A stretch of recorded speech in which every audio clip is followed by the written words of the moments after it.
Now, BBC2 looks at a military strategy which the Germans believe would bring a swift victory during the Great War.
The lazy sinews of the nations tautened.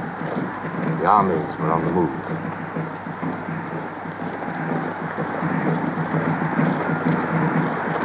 Peace exploded into cheers and music.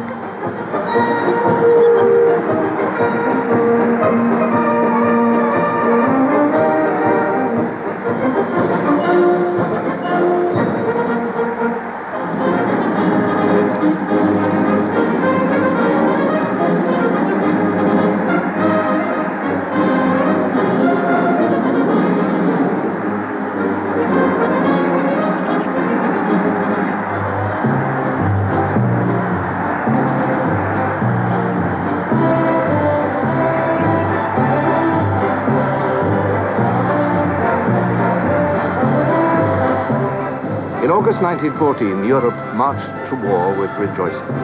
Tense wires of apprehension snapped. Those in every nation whose lives had been drab, who had endured discontents, who were restless, disgusted, filled with envy or with high ideals, a cause was now offered, and a duty. Enthusiasm was reborn.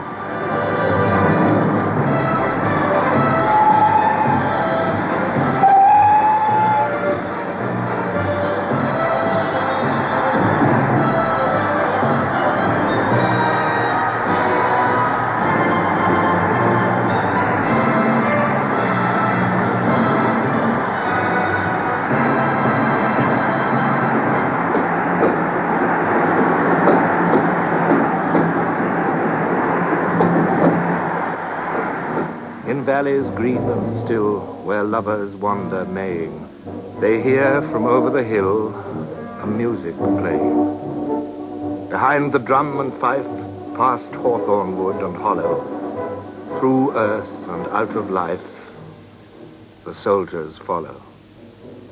And down the distance they, with dying note and swelling, walk the resounding way to the still dwelling.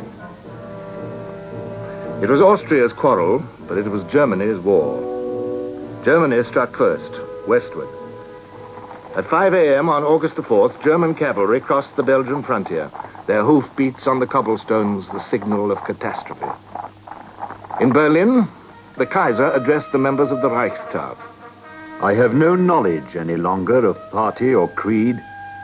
I know only Germans, and in token thereof, I ask all of you to give me your hands. When the Imperial Chancellor, Bethmann Hollweg, asked for the unprecedented war credit of £265 million, the Reichstag voted it unanimously. Bethmann Hollweg stated Germany's position in the clearest terms. Necessity knows no law. Anyone who, like ourselves, is struggling for a supreme aim must think only of how he can hack his way through.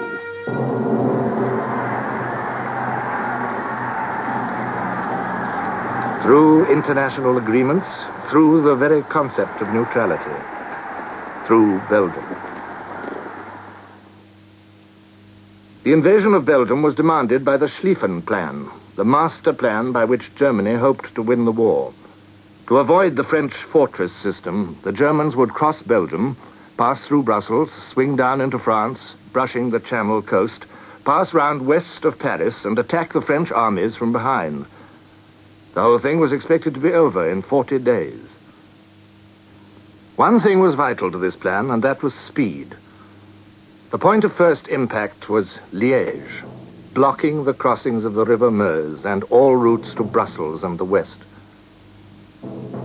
This strongly defended area had to be seized to open the way for the waiting masses of the great German field army, seized quickly and at whatever cost. Or, alternatively, defended at whatever cost. General Le Mans, commanding the garrison of Liège, had been instructed to do just that. The Belgian army was weak, ill-prepared, conscious that it could not face the power of Germany in the open field, but brave and willing to fight behind the defenses which existed, or which could be hastily constructed.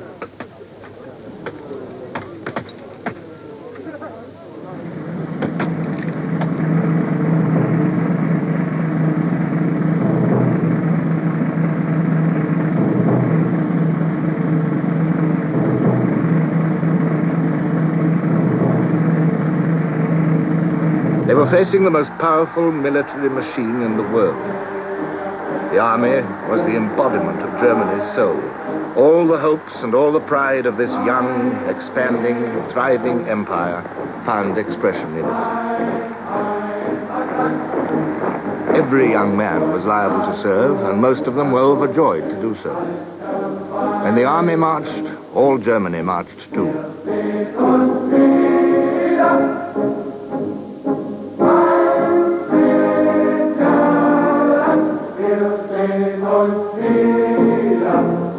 In peacetime, it numbered nearly 1 million conscripts.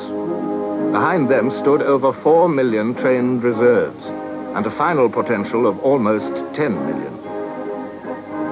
The backbone, as everywhere, was the infantry. 78 divisions, drawn from the swelling cities, the famous old towns, the wide and various countryside of the German Empire. They were mostly peasants, sturdy, patient, brave, dependable. And their hard core was 110,000 superbly trained non-commissioned officers. The cavalry numbered over 100,000. They were the Kaiser's favorites, cuirassiers, dragoons, uhlans, with flat-topped helmets and fluttering lances. The Crown Prince's regiment was the Death's Head Hussars.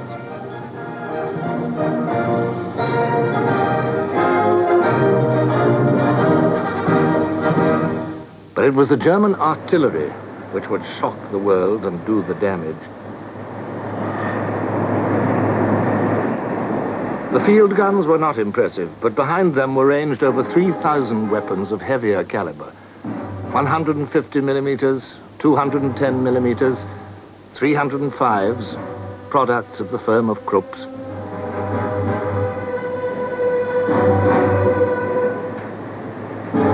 It was a crushing weight of heavy guns, well supplied with shells, waiting to tear a continent apart.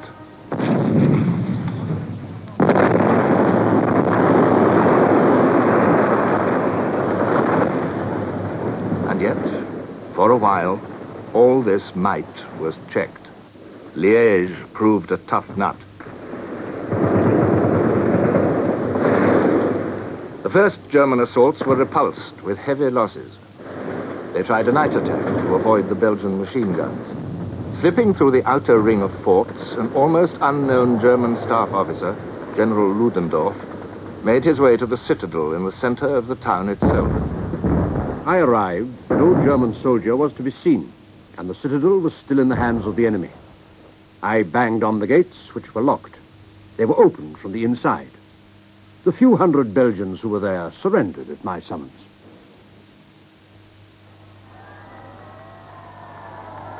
There was jubilation in Germany. The Kaiser kissed von Moltke rapturously. But the excitement was premature. General Le Mans was not in the citadel, he was in one of the forts, and under his firm direction, these continued to resist.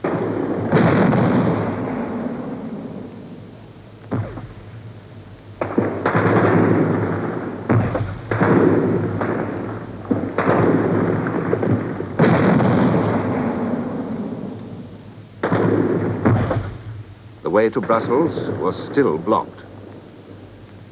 In the following days, the short pause while Germany's battering train assembled, the nations discerned the countenance of war. At this stage, many found it pleasing. The German Crown Prince wrote, "The electric spark of the mobilization decree fired a train of indescribable enthusiasm from Memel to the tiniest hamlet in the southern German mountains.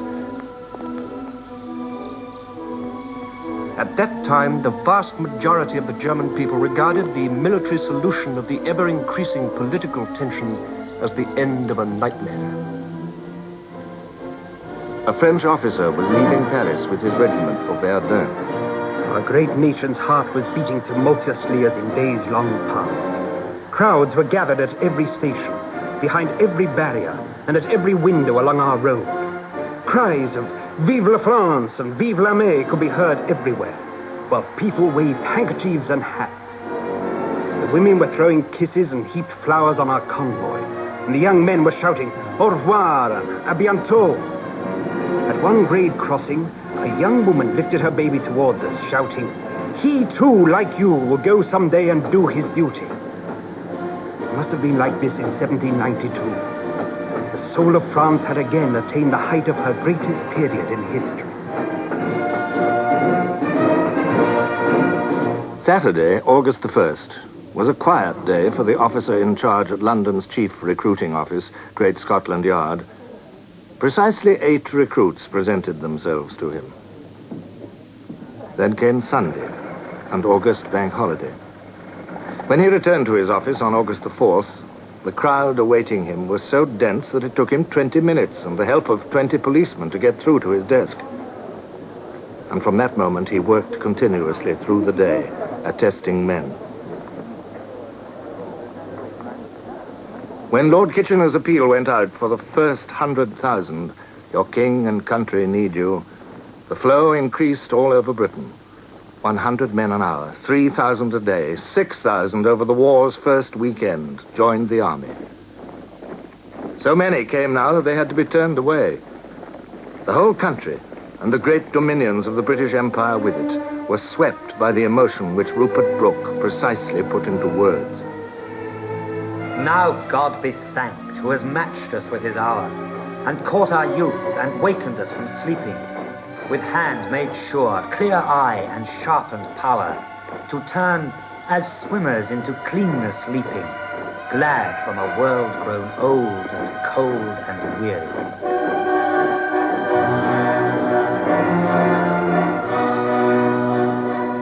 Neither religion, nor socialism, nor the most pure pacifism was immune from the surge of this worldwide outburst of passion.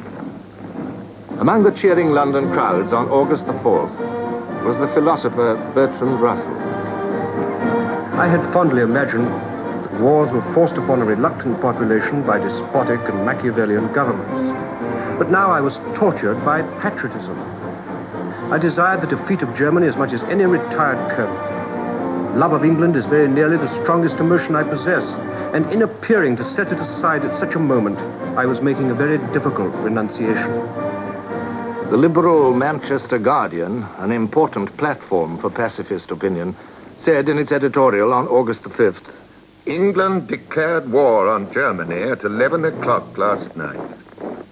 All controversy is therefore at an end. Our front is united. Now there is nothing for Englishmen to do but to stand together and help by every means in their power to the attainment of our common object, and early and decisive victory over Germany. It was quickly obvious to thoughtful men that nations in this mood would not easily give up the struggle. Obstinate Liège was already becoming a symbol. General Le Mans was the war's first hero. The phrase, "gallant little Belgium," was born, adding fuel to the emotionalism of the moment. Behind Liège, the image of a brave king and a resolute people rallying against aggression was firmly planted. The world applauded a small David who did not fear Goliath.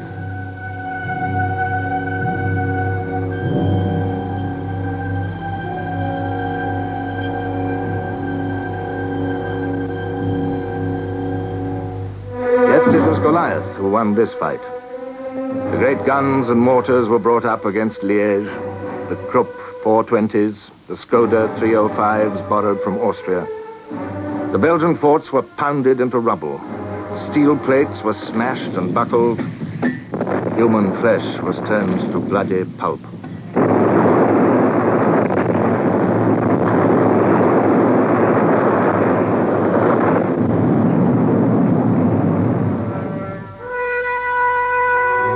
General Le Mans was buried under the wreckage and dug out to find himself a prisoner. His German captors allowed him to keep his sword. The war was young enough for such gestures, and the Germans could afford them, for with the fall of Liège, there was nothing to prevent their masses from pouring into Belgium, towards Brussels, and down the River Meuse. The Belgian army could not hope to stop them. It would be up to Belgium's allies. They, too, were on the move. Carefully in step with Germany, the French army mobilized, called in its reservists, issued them with boots and live ammunition, drafted them to divisions, army corps, and armies, and massed them behind the frontier. On foot and by train, horses and men moved to their ordained positions. A regulation was turning into a catchphrase. 40 hommes, 8 chevaux. 40 men or 8 horses. Neither men nor horses found it comfortable. France also had a plan, Plan 17. It was as simple as von Schlieffen's, but scarcely so promising. Whatever the circumstances, it is the Commander-in-Chief's intention to advance, all forces united, to the attack of the German armies. Whatever the circumstances, the French army would advance. Whatever the circumstances, in full strength. Whatever the circumstances, through the lost provinces of Lorraine and Alsace, towards the Rhine. There were few who doubted, for the army was France's pride, a firm rock amid the shifting sands of Republican government. The French infantry was still dressed in the red trousers and the red képis of 50 years before. Like the Germans, most of them were peasants, strong and hardy, more enduring than anyone supposed, and possessing a quality of Gallic fury which was heightened by their mission to attack. Amid the historic costumes of old France, there was a whiff of Africa. Zouaves and Turcos from Algeria and Morocco, and the famous Foreign Legion.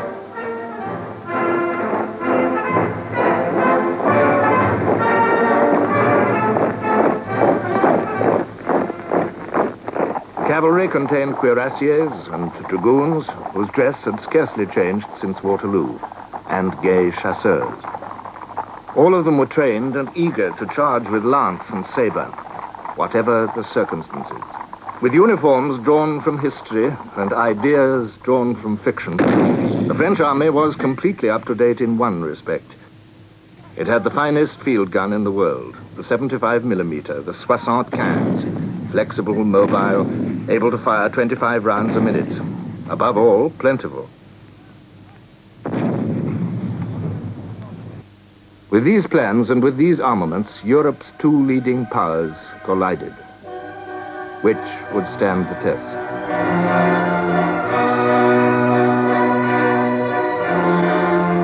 While Germany waited for the fall of Liège to open the way for her masses in the north, the French struck in the south into the green mountains of Alsace. And France, in her turn, was able to make a premature jubilee. Frontier posts were torn down. Mühlhausen once again became Mulhouse. The Germans counterattacked and were soon in Mühlhausen again. The French retreated in such a haste that we actually had to run after them. At first we found heaps of French army blankets, which the soldiers had thrown away. Then we found French greatcoats. Then we found French knapsacks. Then we found French belts with ammunition pouches full of cartridges. And finally, in barns hidden or sitting just on the roadside, the exhausted French soldiers. So each side's plan suffered an early jolt. Each side's pride was shaken. Each side concealed the fact, and both populations entered a zone of silence and half-truths in which they would linger for years. War was all a mystery, laced with speculations, boasts, and fears. What people read in the newspapers only added to the confusion. Women against Uhlans. Germans repulsed by boiling water. French frontier successes. Enemy guns taken. And this was the headline over a short but confident communiqué from the French Ministry of War. And from the same source came army dispatches. During the whole of yesterday, August 17th, we made ceaseless progress in Upper Alsace. The enemy retreated in this neighborhood in disorder, leaving everywhere his wounded and war material. Behind this veil of high-sounding phrases, the truth was that the high commands of both sides had entered a zone of uncertainty, of misty groping. The test soon became a test of nerves, and Germany was at a disadvantage. For the man in charge of her vast armies was a man of unsteady nerve. General von Moltke was a cultured, conscientious, reasonable man, but he was also a sick man and an uncertain one. Now, as the French army made a second advance in Alsace and began a great all-out offensive in Lorraine, von Moltke's indecisions grew upon him. The ambitions of other generals were a complicating factor. Crown Prince Ruprecht of Bavaria, facing the French advance, wanted to counterattack. Moltke agreed without demur. It was his first step towards the abandonment of the Schlieffen Plan. No such indecision yet possessed the French. 4 years younger than Moltke's 66, the French commander, General Joseph-Jacques Césaire Joffre, was not, in any case, a man liable to indecisions. It would have been difficult, wrote Sir Winston Churchill, to find any figure more unlike the British idea of a Frenchman than this bull-headed, broad-shouldered, slow-thinking, phlegmatic, bucolic personage.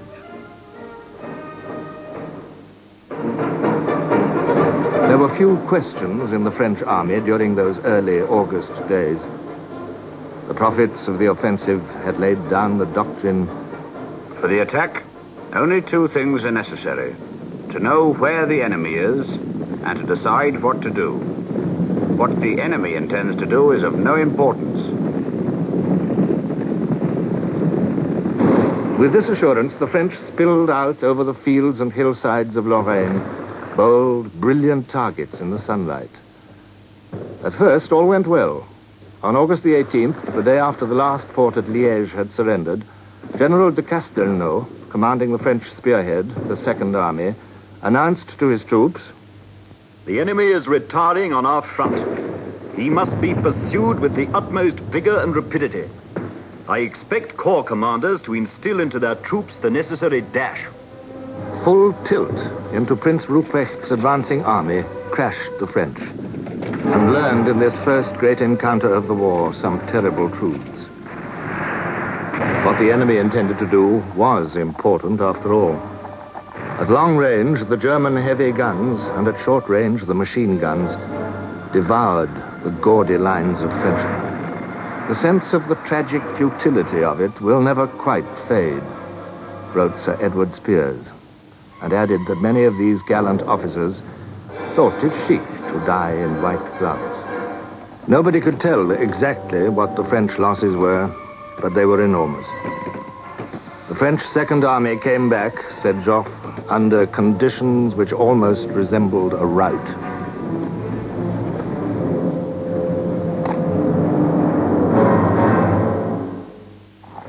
The march of the great German right wing was now unfolding. As the Belgian army retired towards the port of Antwerp, General von Kluck's First Army entered Brussels with all the panoply they could summon. streaming through the city hour after hour, a deliberate display of power to overawe the population.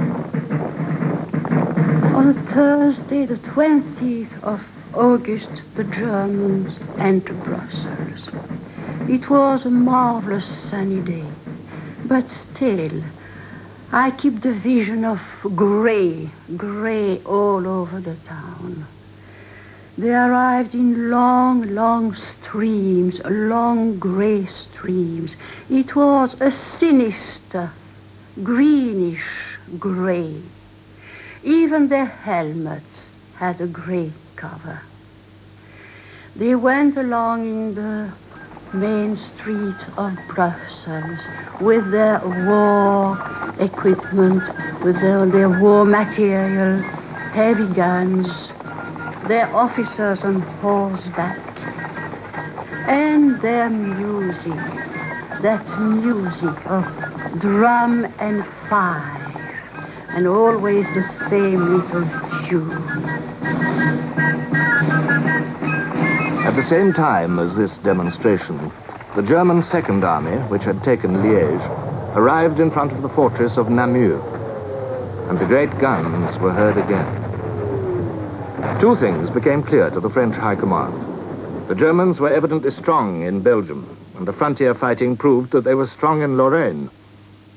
Strong on the right, strong on the left. What of the center? Surely they could not be strong everywhere. Hopefully the French struck again, in a region where everything favored concealment, ambush, and surprise. This was the Ardennes.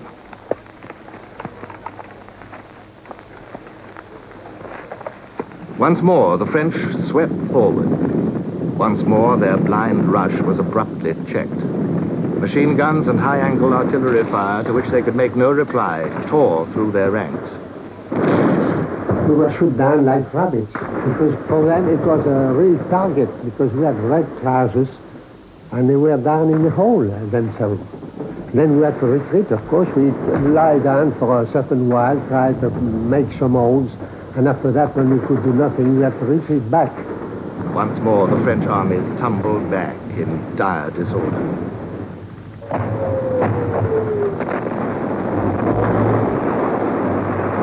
Dream was wearing thin, reality asserting itself.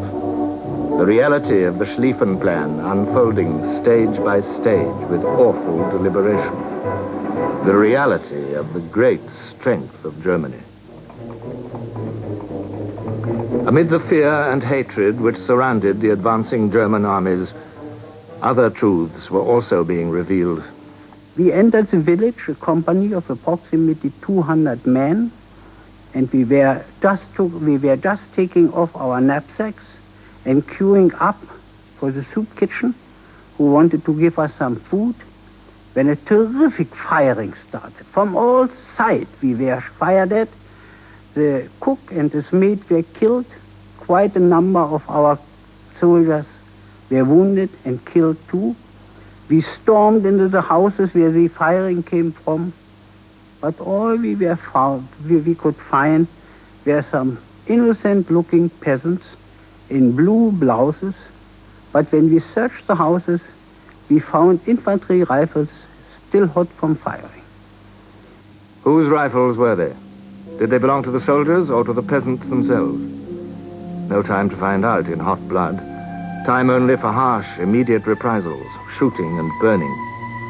Terror soon became a deliberate instrument of war. A line of smoking ruins lay behind the German advance. A tide of frightened, desperate people ebbed before it.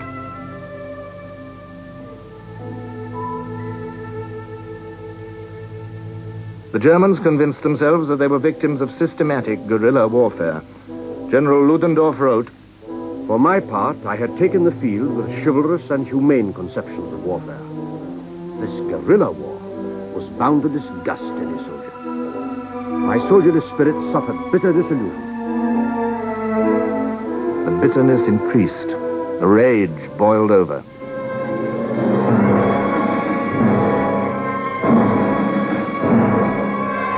At Dinant, General von Hausen's Saxons shot over 600 men, women, and children among them a child 3 weeks old. A staff officer questioned how this deed would look in history. Von Hausen said, "We shall write the history ourselves." More of it was written at Louvain on August the 25th. On that day began the sack of this ancient Belgian university town. Louvain Library had been founded in 1426. Among its 230,000 volumes were 750 medieval manuscripts and over 1,000 of the earliest printed books. All were reduced to ashes. A German officer, watching it happen, told an American correspondent, "We shall wipe it out. Not one stone will stand upon another, not one, I tell you. We will teach them to respect Germany. For generations, people will come here to see what we have done." The sense of outrage grew on both sides of the line. Over the neat brick towns and the clean white farms of Belgium, the war flowed westward. The last of the French armies, General Lanzac's Fifth Army, facing the swinging end of Schlieffen's flail, edged slowly to its left, constantly sensing the pressure of the German right. As the Fifth Army approached Namur and Charleroi, lining up along the river Sambre, the fighting swelled to a roar all the way down the line into Alsace.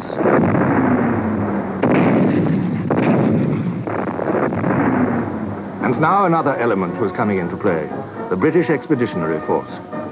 For once in British history, an army was taking the field with incredible efficiency. At all the depot towns and barracks, there was tremendous activity. 60% of these men were reservists, summoned back to the colours by telegram, by public notice, even by town crier. Uniforms and rifles were issued, kits were made up, transport was prepared. New boots were fitted to feet which had lost the feel of hard army leather.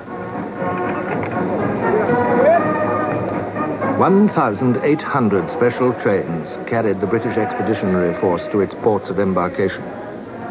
On one day alone, 80 trains ran into Southampton docks.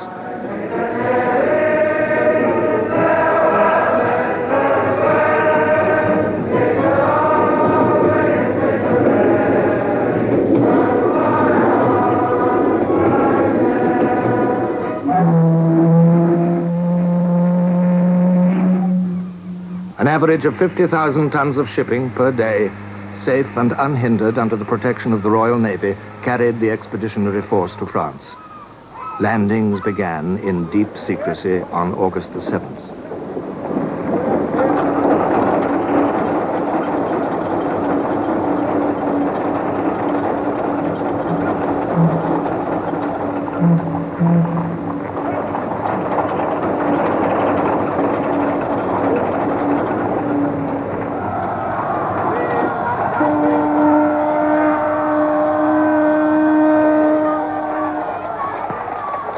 The commander-in-chief of this army was Field Marshal Sir John French.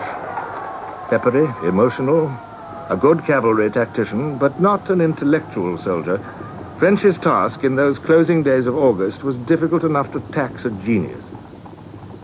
Sir John French believed that he was about to take part in a vast Allied advance to the Rhine. Of what had happened to the French or of what the Germans were doing, he knew nothing. The first thing he had to do was to make contact with the French general on his right, General Lanzac. News had just come in that the German armies were making for a place on the Meuse called Huy, H-U-Y. It's a very difficult word to pronounce in English. And French started off gallantly in French. Lieutenant Lanzac and said, what do you think, qu'est-ce que vous croyez que les Allemands vont faire à? What do you think the Germans are going to do at? And then he stuck H-U-Y and just couldn't pronounce Huy. So after a moment's hesitation, he said triumphantly, Hoi! What are the Germans going to do at Hoi? And the French. I said, what's he say? What's he say? And then, very rudely, Lanzac turned to somebody and said, tell the field marshal the Germans have come to Meuse to fish. It was a bad beginning. Worse was to follow. Each day, the RFC flew its reconnaissances. Some discovered nothing, but one, scouting over the battlefield of Waterloo, just south of Brussels, was more fortunate. We found the whole area completely covered with hordes of field grey uniforms and heavy stuff, transport, guns, and what have you, coming towards us. In fact, it looked as though the place was alive with the Germans. The pilot landed and was rushed off to tell Sir John French what he had seen. And I showed him a map all marked out. He said, have you been over that area? And I said, yes, sir. And I explained what I'd seen, and they were enormously interested, and then they began reading the figures that I'd estimated, whereupon I seemed to feel that their interest faded. They seemed to look at each other and shrug their shoulders. And then French turned round to me and said, now, yes, my boy, this is terribly interesting, but tell me all about an airplane. What can you do when you're in these machines? Aren't they very dangerous? Are they very cold? Can you see anything? What do you do if your engine stops? And all that sort of stuff. And I couldn't bring him back to Earth because obviously he wasn't interested. And then I again tried, and he looked at me and he said, yes, this is very interesting what you've got, but you know, our information, which of course is correct, proves that you really, I don't think you could really have seen as much as you think. Well, of course, I quite understand, you may imagine you have, but it's not the case. But the French on the right knew all about this and were falling back at the very moment when the British believed that they were advancing. It was a bad moment for Lieutenant Spears, whose duty was liaison between the two armies. I knew that the British Army was absolutely relying on this advance to complete its own movement. And the position of the British Army was extremely dangerous because we believed that a couple of German army corps were moving quite unopposed round the flank of the BEF, which was on the extreme left of the whole Allied line. Well, I, that is, a young officer, had come to tell, on my own responsibility, come to tell Sir John French that he couldn't rely on the French advance. And indeed, that if he continued advancing as he was planning to do, it was the destruction of the whole of the British Army. We were walking straight into the mouth of a trap, enormous trap. The dream of advancing through Belgium was at an end. From here onwards, it would be all harsh reality. The date was August the 22nd. The position which the army reached was the battlefield of Mons.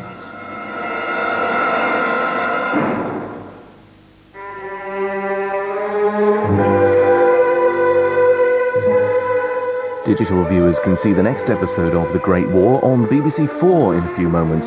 And if you'd like to take a virtual tour of a trench or browse photo panoramas, log into BBC iHistory at www.bbc.co.uk/history.